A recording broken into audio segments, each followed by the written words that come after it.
Auburn's offensive game plan for Vanderbilt has to be called into question.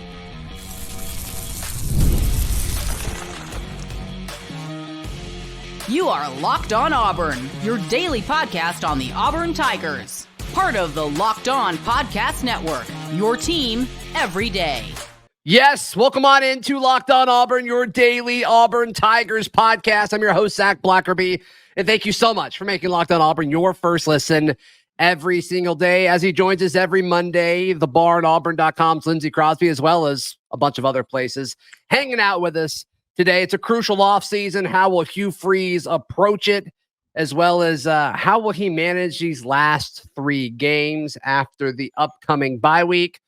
But Lindsey, the game plan against Vanderbilt, I think, has to be called into question here. Jarquez Hunter getting 2 touches in the second half of the football game. Two carries in the second half of the football game. He did get 3 receptions when the game seemingly was out of hand, those 3 checkdowns from Peyton Thorne. But to me, it seemed like they went into the game wanting to run the football, giving Jarquez touches, and they ran a lot of stuff off tackle and to the outside. But then they went away from it, and Auburn's offense kind of disappeared. They scored 7 points, Lindsey. They scored 7 points against a Vanderbilt defense who has just been okay, to put it kindly. They've been fine. Vanderbilt's been winning games because of Diego Pavia's arm and his intangibles and what they've been able to do on offense. They haven't done it from like shutting people down. And Auburn scored 7 points at home. And for your best player to just get 2 carries in the second half of this football game, I think we have to call this into question. I would go, so the Vanderbilt defense, I went and checked. 5 of their 7 FBS games this year, they've given up 27 or more points. So you scoring 7 is even worse if you kind of look at it. Not great. Yeah. But I don't understand how you can come off of a Kentucky game where Jarquez got the ball early and often and set records when you know you are facing a Vanderbilt team that gave up 5 yards a carry to Kentucky, 5 yards a carry to Missouri, gave up 4.5 to Georgia State when they scored 36 points to upset Vandy in September. Yes. And then you just don't have a plan to consistently run the ball and feed the dude who did that. Right. And like his carries were not bad carries. I think the opening play of the game, he took it for 14 yards on the first play of the game. 15 yards. Yeah. 10, 12, 14, something like that. Yeah. Yeah. I mean, Auburn as a team, they average 3 yards per rush, but that's sack adjusted. It's like 3.7 if you take sacks out. Okay. Yeah. And then Malcolm Simmons lost 10 on that trick play that they tried to run. Jarquez Hunter averaged 4.2 a carry. Jeremiah Cobb averaged 7. Damari Austin averaged 3.8. They also kind of did some things in the passing game as well. And so, like, when you look at what they were able to do, they were effective. They weren't dynamic or explosive. Right. I mean, Cobb averaging 7, 4 carries for 28 yards. Like, you certainly take that in a heartbeat, but well, he did have a 27-yarder. So it's like he had 3 carries for 1 yard and a 27-yarder. You're absolutely right. Let's clarify You're that. absolutely right. But still, I mean, the fact of the matter is everybody wanted to see Jarquez Hunter because that's what was so effective against Kentucky, and your offense finally was moving again, and you go away from it. And look, running the football, like the point of it is for ball control. And you knew you had to do that against this Vanderbilt offense who loves to eat up clock and take these long drives. That's what they did in the second half. And there wasn't anything Auburn could do about it. And you knew that was eventually going to happen if you lost control of this football game. But that wasn't the approach. I mean, I love the fact that Hugh Freeze believes in his offense so much. And Peyton Thorne wasn't like, it's not like he was ineffective. Thorne was 20 of 29 for 239 and a touchdown, didn't throw a pick. It's like his stat line wasn't awful. Like, I'm not criticizing that. But in this situation, you needed to control the clock and hold on to the football. And eventually, once you crossed the 50, you needed to turn it into points. And you weren't able to do that. And I think giving the football to your best player on offense when the game is close, or maybe even when you fall behind by 3 points, which I talked about this on the 2 weekend shows. Like, it's so sad that 3-point lead when Vandy went up 10-7 after that field goal, like it almost felt insurmountable, which is so sad. But give it to your best player. And that's not what happened. And Hugh Freeze's reasoning when he was asked about it, sometimes like I just wish he would say, I don't know. I wish he would say, I don't know more. That's where I was going with that. Yeah. Because that's not good. The third quarter, the game was tied. Hunter gets a carry. He goes 8 yards. 2 plays later, he gets 5 yards on 1st and 10. And then he doesn't touch the ball again until late in the fourth quarter when we're down by 10. And to that point, I pulled the quote. We get the email from the university. Yeah. I pulled the quote here. Read it again. Quote, I don't think he's banged up, but he did look gassed to me. The second half was just kind of, I can't remember how many possessions we had, but we didn't have many. And when we did, the last 2 for sure were, we got to go. And so you're not handing them the ball in those circumstances. When you're down 3, you should, right? Like, that's not crazy. Like, it's one thing in the fourth quarter when you're down multiple scores to not be handing the ball off. But like, Hunter had 2 carries in the first, I think, 3 plays of a tied ball game in the third quarter, and then didn't touch it again for over a full quarter of game time. And that should never We all happen. kind of assumed he was hurt because he just went away for a while. And then it's like, okay, are you saving him for later in the game? And it's like, are you really in a situation where you can do that? And then it almost seems like they were, and then they threw it to him, on the check down, and he was fine in that situation. But it's just, goodness gracious, like, what are we doing? What do we do? And it makes you think about the comment that Hugh Freeze had, I think it was last week, where, he was talking about the Kentucky win. And it's like, I had to fight myself because I wanted to throw it. And it's like, man, like, what?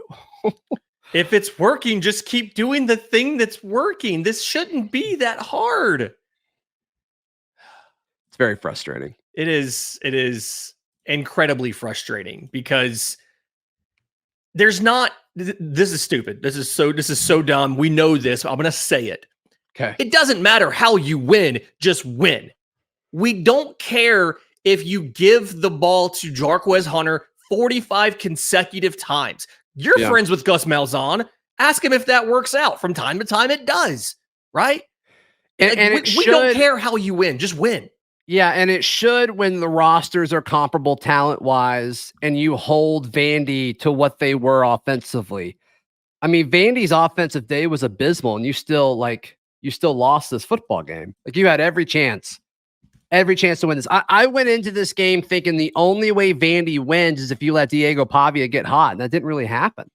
It didn't really happen. You beat yourself because you scored 7 points despite putting up, over 300 yards of offense. You outgained them by 100 yards, 327 to 227. Mm-hmm. Just abysmal. Absolutely abysmal. You ran for more yards than Vanderbilt did, and Vandy had 9 more rush attempts than you. And it's just sad. It's just absolutely sad because the defensive effort was superb. Mm-hmm. They were really good. Can I make a point I feel like I've made too many times on this show, on these Monday shows? Sure. Is it goes back to the situational stuff, right? Third down. Peyton Thorne drops back 7 times on third down. He converts 2 of them. And like, you have that. You have the special teams issues that you had again with the missed kicks. And it's the situations, like, you are outproducing them on the aggregate, all of, the yardage, the efficiency, all of that. Yeah. But in those key situations, Auburn doesn't know how to execute and complete the play when everybody else seemingly does. Yeah, you're right. You're right on that. So, you just got to call into question what the game plan was. And did they stick to it? Because it seemed like the game plan was to run the ball. It's what they opened the game up with, and they just didn't stick with it. It's like, it's the scripted plays versus the unscripted plays. Well, yeah, and it's like when it comes down to it, it's like he can't help himself. He's gonna throw the football. And I don't think that was the move. I don't think that's the move when the storyline going into it was ball control and time of possession, and you didn't do that. And you lost. Because of that. So How Hugh Freeze manages these final few games is going to be crucial. It's going to be crucial. And let's discuss exactly what that means in just a moment, right here on Locked On Auburn. Today's show brought to you by our friends at 5 Hour Energy. Lindsay, being a fan of your sports teams, it's not a hobby, it's a way of life. And FanDuel gets that. So they're rocking out a new flavor. And they sent me a box of it. Okay. It's a special flavor called Fan Fuel. The energy shot made just for sports fans like us, just like you listening, the fans who are first in the parking lot and who are the last to leave. They see you. They see you. Fans like you, they see you. 5 Hour Energy knows no matter what team you root for, being a fan requires heart, soul, and a whole lot of energy. Boy, ain't that the truth. Whether you're prepping for the big tailgate or ironing your jersey, whatever it is, your game day to-do list is a mile long. So that's why they have made the limited edition Stand the Fan 5 Hour Energy Shot. It's here to keep you fueled throughout the season. So it's available at 5hourenergy.com. And of course, it's shipped nationwide. Lindsay, ask me where I got my hat. Just ask me real quick. Just ask me real quick. Where did you get your hat from? I like it. I'm so glad you asked. I got it at Alumni Hall. AlumniHall.com, or you can go to their 3 physical locations in Auburn, in Opelika, and in Huntsville. It's the best place to go for all of your Auburn swag. Lindsay, you've gone to Alumni Hall. You love it as well. I've gone with you. The selection is fantastic. They have so many. I mean, maybe you want a hoodie. It's going to get cold soon. Maybe you're looking for a new hat, a rope hat, a non-rope hat. Maybe it's for a non-football sport. I totally get that right now. They've got a lot of different options that are not just football shirts and hats. That's right. That's right. So head over to alumnihall.com or check out any of their 3 physical locations in Auburn, Opelika, and Huntsville. Thank you so much for making Locked On Auburn your first listen every single day. How Hugh Freeze handles life after this bye week, I think, is going to be very crucial and very telling. I think he's going to play more guys like we've seen that are younger that are going to be on the roster next year. But I also think at this point, when a path to a bowl game seems very unlikely, rooting for it to happen, but it does seem very unlikely, you got to think that guys who aren't involved in the game plan and getting true reps, it's this coaching staff's way of saying, hey, if you leave, we get it. I think they've got to find a way to make sure everybody that they want to stay out of the portal in December feels love, whether it's through the bye week and giving them extra reps or keeping them involved in the game plan for these upcoming games to wrap up the season. Because these extra practices where you typically get to build for the future, build for the following spring, we're probably not going to get them unless something really crazy happens, which, man, that'd be awesome if it did. But I think that's what this bye week is going to be used for. I think they're going to focus on some of these younger guys to say, hey, just want to show you, you are a part of the future. And I think that's going to be super, super crucial. I do think you saw a little bit of some of this movement. We touched on it last week too. Yeah. Robert Lewis had 9 snaps in this game. Good point. That's not something where if you're building for the future, obviously he's not part of that.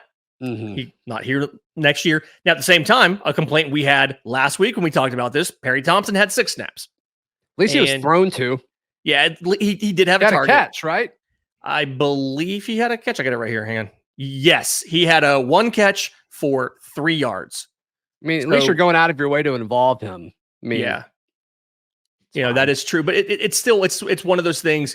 Keandre Lambert-Smith is here. He's eating. He is from, the veteran in the room who's helping everybody get better. I understand still giving him snaps. But, Malcolm Simmons out snapping a lot of other non-Cam Coleman young receivers. We totally get that. I still think you need to get Micah Riley more snaps than Luke Deal. Deal had 24. Micah had 10. Feels like a situation if you expect him to be part of the mix next year, which I know is a question. Yeah. He's a guy who needs to play more. Yeah. I mean, I like Micah as an athlete. And he's been on the show. Little I know about him as a person. Like, I want Micah on this team, but it's going to be fascinating to see how they handle all of this. I mean, even this is a week where, like, I don't know if you can, spend the extra amount of time, but even like the young guys that it doesn't make sense to play this year, like the offensive linemen, like, Favor Edwin or DeAndre Carter, like it doesn't make sense to put those guys in the game, but you've got to do something to make sure that they feel valued. And this is what the plan is moving forward. So I think you use the bye week for that kind of stuff. And we won't see that. There's no way we'll get to see that or learn that information. But to me, I think that is what a lot of this bye week is going to be about. And it should be, because I think you're going to have to sell to these guys that appear for the most part to be bought in. I mean, everybody that we've talked to that are younger guys, they seem like they're bought in. Their recruits are bought in. I mean, I think Auburn is going to do a better job at retaining talent than most people do. Mm-hmm. But I also do think they are going to lean into the fact of like, hey, this is what the future looks like, and we're going to prove to you that you're a part of it. It almost feels like, and again, we won't know if this happens, it almost feels like you have a squad game on Saturday, a scrimmage, and you let some of the younger players, you do first team, second team, and you let those young guys go out there and compete and say, hey, like, we're trying to figure out next year's depth chart, and we want to see if you can be a 1 or 2 going into the offseason. Yeah, I mean, that'd be fun. That'd be fun. Maybe it's not a full speed thing, but maybe you get them more reps, full speed reps, and just see what exactly that looks like. Just, give them the opportunity to compete this late in the season. I think that'd be good. I think that'd be good for most positions. I mean, we've seen it at wide receiver, and these young guys continue to win more and more reps. We've seen it on the defensive line, where these younger defenders getting more and more snaps. Mm-hmm. And even guys who like aren't getting a ton of snaps. I talked about this on the 2 shows over the weekend about how much Amaris Williams played. He only played 6 snaps, but man, it felt like every single time he was in, you noticed him. And like a guy like that, who's clearly a part of the future, mm-hmm. I think you see him kind of be installed more over the course of this bye week. Do you find a way to make sure TJ Lindsey gets more reps? Anybody with the last name Lindsey, like anybody with the name Lindsey, deserves more to play time. I get that. Yeah, no, I'm sure. Yeah, sure. I do think linebacker's a position, and you saw DeMarcus Riddick have a ton of snaps, 45 snaps, second for all linebackers behind only Dorian Maiusi. I do think that linebackers had a great game, by the way, on Saturday. I didn't really talk much about him. He killed it. I do think linebacker's the one position on defense where you haven't really gone to that youth movement like you have at defensive back, like you have on the line.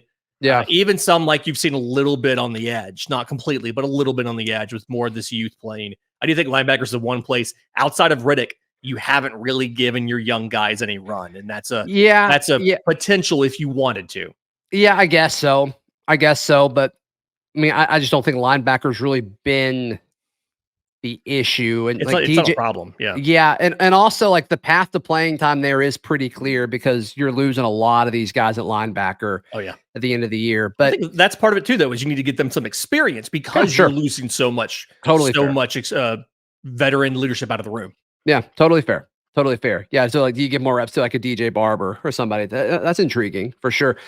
Yeah, and I do think this applies more to the offense because I think those guys have more questions, I think, than the defense, just because the defensive guys who have been incredible. And we don't have to have the conversation of like, these young guys are going to be good. They're already good, which is super encouraging. But so for context, Auburn's defense played 65 snaps on Saturday. Defensively, Jay Crawford, true freshman, played 64. Caleb Harris, true freshman, played 59. Kayan Lee, true sophomore, played 56. Keldrick Falk, true sophomore, played 46. DeMarcus Riddick, true freshman, played 45. Malik Blockton, true freshman, played 30. Sylvester Smith, true sophomore, I believe, played 30. Jamison Travis. Yeah, he's got a few years left of eligibility as well. I mean, it's just it's super encouraging to see. Then you got like Kinsley Lador-Faustin playing 11, and then Amaris Williams, like we said, played 6. Man, you really felt those 6. I think that number's going to go up, but it's just it's encouraging to see the youth that's playing on the defensive side of the ball, and we're seeing it where it makes sense on the offensive side of the ball. They've just got to do. They've got to make it feel like they've got to show these kids, and I think they've done a good job at it. They just got to continue to do it. Make sure these younger guys on offense, like you are part of the future. This is what our future plan is. This is what we're going to do to execute it. I think it's going to be super, super intriguing. This is going to be a crucial offseason, Lindsay, for Hugh Freeze and this Auburn football program. Let's take a quick glimpse at what that means in just a moment, right here on Locked On Auburn. Today's show brought to you by our friends at FanDuel. FanDuel is America's #1 sports book right now. New customers can bet $5. You get $150 in bonus bets if you win. You work in the financial world, Lindsay. Yeah. Yes. If you could turn $5 into $150 for free, would you say that that's good value? It's not bad value for you. It's terrible value for who's giving you that money. But if you can do that, what is FanDuel even thinking? I would do that 7 days a week and Sunday after church. That's fantastic value. I think so.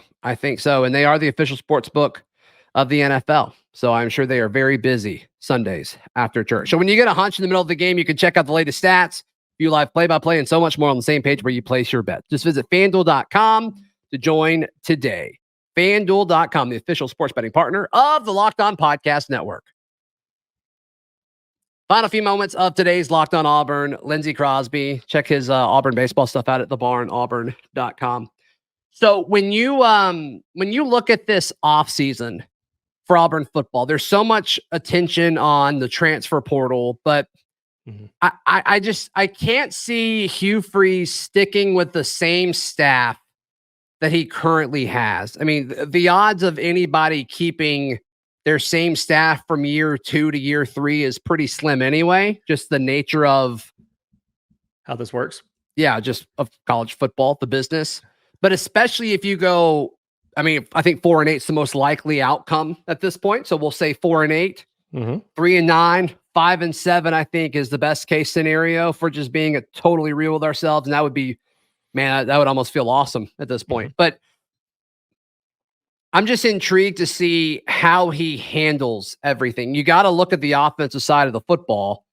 The issue is all these guys are recruiting so well, and you've got to look and think about, like, okay, what happens if this staff, like this 2025 recruiting class is so loaded and you need them, but they've got relationships with these staff, these staff, these coaches, these assistant coaches that have been recruiting so well. I mean, it's a weird situation because you need these kids to commit and sign so bad, and you may need some of these coaches that it may not be best for Auburn long-term to keep them.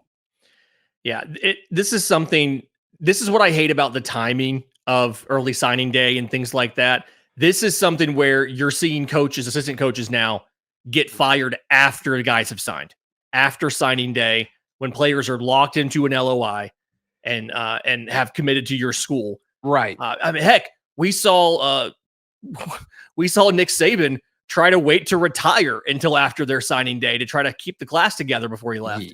Yeah. I do think there is some low-hanging fruit that you can make as far as staff changes that shouldn't impact things too much. Special teams have been dreadful this year. That's not a position that recruits a lot anyway. Need to make a change there. Yeah, and so the person you're talking about is Tanner Burns, and there was even some like internet drama going on about his his staff page. His staff page on Auburn's website didn't load for some users on their phone, which is super, super interesting. And of course, I'm on the staff page right now on the roster, and there is 11 coaches listed and not 12. And the bottom one is moved over to be in the middle between the two columns.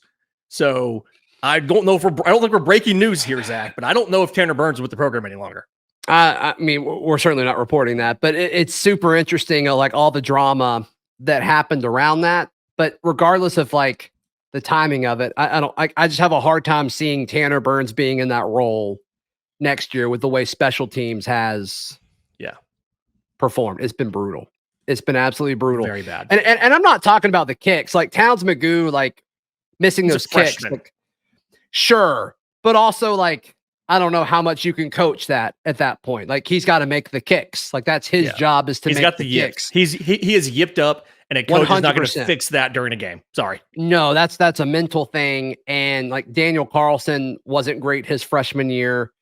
We were asking him to kick and punt, if I remember correctly. And I've just got this mental image of being in Tampa at the Outback Bowl. We lose to Wisconsin because he had a dreadful game, if I remember correctly. And like Christy Malzahn has her arm around Daniel, like walking off the field. And it's like, huh.